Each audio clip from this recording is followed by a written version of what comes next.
Herkese salam. Bu videoda bugünkü OTK 10 sinif buraxılış sınavının mətn suallarının cavabını deyəcəm. Deməli 11-ci sualda doğru cavabımız olacaq bizim 2, 3, 5, yəni B variantı. Deməli burada hücrə çıxışsız olduğu üçün məhbus heç bir yol tapa bilmir. Yox, bu yanlışdır. Gizli keçidləri və pilləkənlərə fokuslandığından məhbusun diqqəti əsas çıxışdan yayınır. Bəli. Məhbusun bütün gecəni axtarışla keçirməsi onun problemi mürəkkəb şəkildə dərk etməsilə bağlıdır. Bəli. Yanlışda isə şans qazanmış məhbus göz önündəki imkanı dəyərləndirə bilmir. Bu doğrudur deyə götürmürəm. Məhbus çıxış yolunu tapmağa çox yaxın olsa da vaxt çatmadığı üçün uğursuz olur. Bu yanlışdır, vaxt çatmadığı üçün yox. Yəni o səhv düşünürdü ona görə. Məhbus hücrənin bütün çıxışlarını yoxladığını düşünür. Bu doğru fikirdir, ancaq götürmürəm. Ona görə də 2, 3, 5, yəni cavabımız B variantı. 12-ci sual. Üzərində rəqəm yazılmış sözlərin kontekstdəki mənalar əsasında uyğunluğu müəyyən edin. Burada bizim doğru cavabımız D variantı olacaq. Çünki orada sözlər birinci sözdə 1-ə D gedəcək. Çünki birincidə mühafizəçi idi. Keşik çəkən qoyan adam 1D. Sonra özünü təsdiq etmək, günahını yumaq, səhvini düzəltmək, imkan vermək, gedəcək sənə şans verirəm olan cümlə. Yəni söz 2A. Üçdədəki zirzəmi sözü idi. O da yer altında olan ev, ambar, tikili və s. yəni C. Ona görə də cavabımız olacaq D variantı. Mətnin əsas ideyasını ifadə edən fikir hansıdır?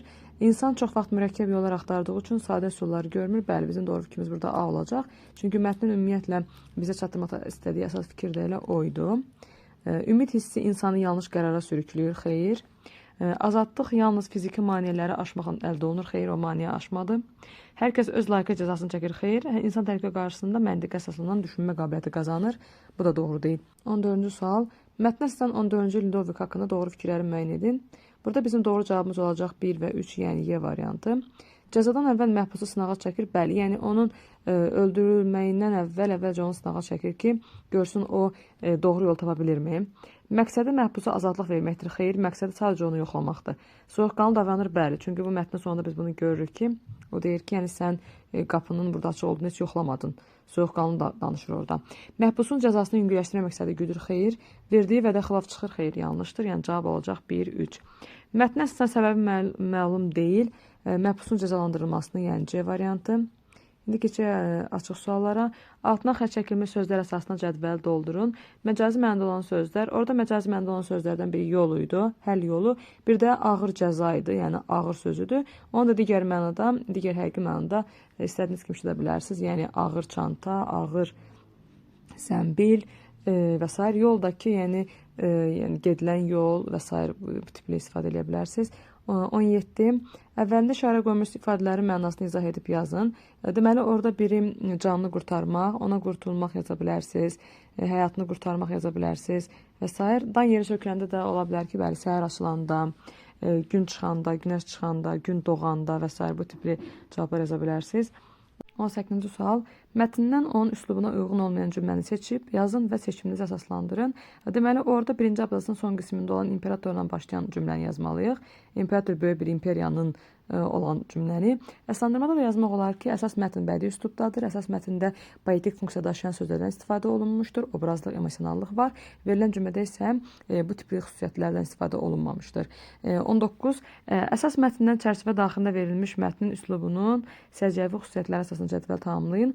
Deməli, bizim əsas mətnimiz bədii üslubdadır. Çərçivədəki mətn isə rəsmi güzar üslubdadır. Əsas mətnə bayaq qeyd etdiyim xüsusiyyətləri yaza bilərsiniz. Çərçivə daxilindəki mətnə isə standart formadadır, şablon ifadələrdən istifadə olunmuşdur. Sonra imla xətalarına yol vermək olmaz. Fərdi nitq ünsürlərindən qaçılmalıdır. Məcazilik, obrazlılıq bu üslubda istifadə olunmur. Ortağa da ki, hər ikisi funksional üslubdadır, hər ikisi ədəbi dilin normalarına tabe olmalıdır, hər ikisi ədəbi dilin nümunəsidir və s. bu tipli ortaq xüsusiyyətlər yaza bilərsiniz. Növbəti sual. Mətnin tərkib hissələrinin planı əsasında cədvəl tamamlayın. Deməli, giriş hissəyə nə yazmaq olar? Yazmaq olar ki, cəzasını gözləyən məhbus və yaxud da Ludovikin məhbusun yanına gəlməsi və yaxud da məhbusun cəzaya layiq görülməsi və s. Həyatdakı sadə yollar deməli nəticəyə gedəcək. Nəticəsiz yollar isə əsas hissəyə gedəcək. Bəli. Növbəti mətnə baxaq. 21-ci sual. Altına xətt çəkilmiş cümlənin üslubunu mətnin üslubundan fərqləndirən xüsusiyyəti müəyyən edin. Deməli, mətnimiz özü publisistik üslubdadır. Altına xətt çəkilmiş cümlədə obyektin strukturundakı həndəsi simmetriya və s. Deməli, bu cümlə elmi üslubun cümləsidir. Onu da deməli uyğun olmayan dedikdə terminoloji ağırlığa malikdir, yəni Y variantı. Çərçivə daxilində verilmiş ifadənin kontekstə uyğun qarşılığı olan söz hansı növbədə işlənib? Çərçivə daxilində olan sözümüz deməli bizim tarixi mənbələr, yəni tarixi qaynaqlar.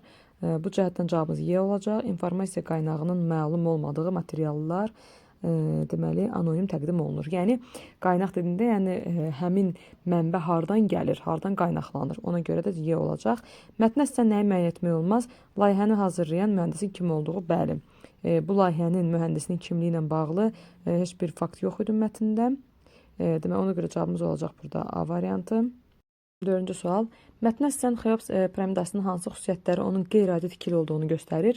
Planlı yüksək riyazi dəqiqlik hesablaması bəli, bu doğrudur. Biri götürəcəyik. Müasir dövrün texnologiyasının olmadığı dövrdə çox ağır şəkildə daşdan inşa edilməsi bəli, 1-2. Peşəkar mühəndislərin tikintiyə cəlb olması xeyr.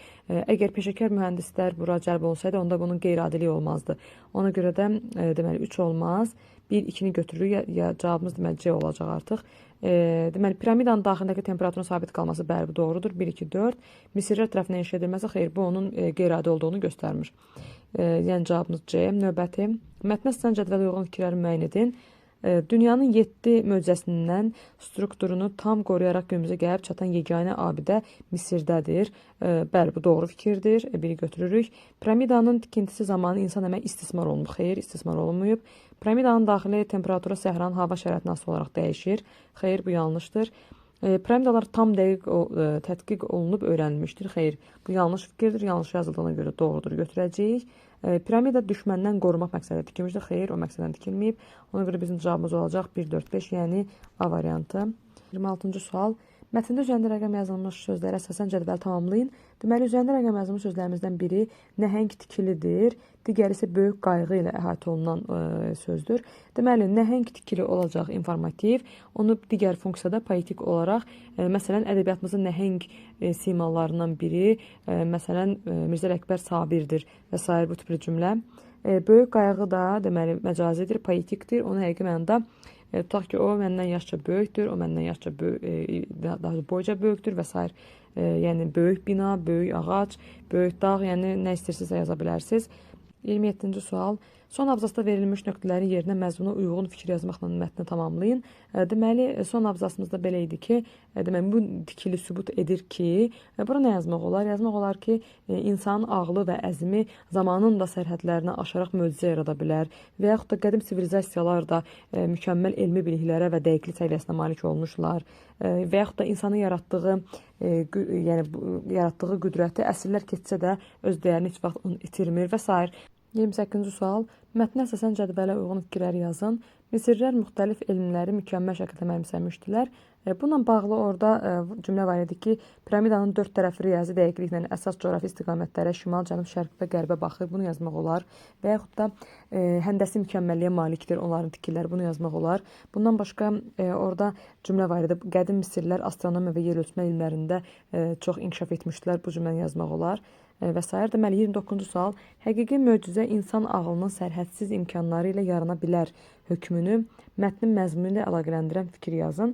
Deməli, bu aforizmə, yəni bu cümləyə də belə yazmaq olar ki, məsələn, Xeops piramidasını nümunə çəkə bilərsiniz ki, Xeops piramidasını bir qədər dəqiq hesablamalarla və möhtəşəm memarlıqla inşa edilməsi göstərir ki, həqiqi möcüzə insan ağlının sərhədsiz imkanları nəticəsində yaranır.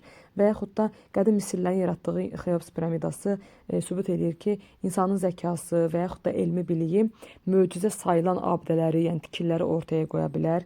Və s. Bu tipli başqa cümlələr də yaza bilərsiniz. Yəni, əsas odur ki, Xeops piramidasını oradan nümunə göstərib, onun üzərindən fikrinizi əsaslandıra bilərsiniz. Deməli, 30-cu sual. 30-cu sualda deyir ki, əvvəldə rəqəm yazılmış ifadələri əvəz edə bilən sözlər yazın. Birinci söz səhv etmirəmsə orada, deməli, hansı idi? Mühüm bir mesajdır. Bəli, mühüm, vacib, önəmli. Sonra müntəzəmə də davamlı, sürəkli, sonra ardıcıl və s. bu tipli sözlər yaza bilərsiniz. Bu videoluq bu qədər. Videomu bura qədər izlədiyiniz üçün təşəkkür edirəm. Əlavə fikirləriniz varsa rəy bölməsinə yaza bilərsiniz.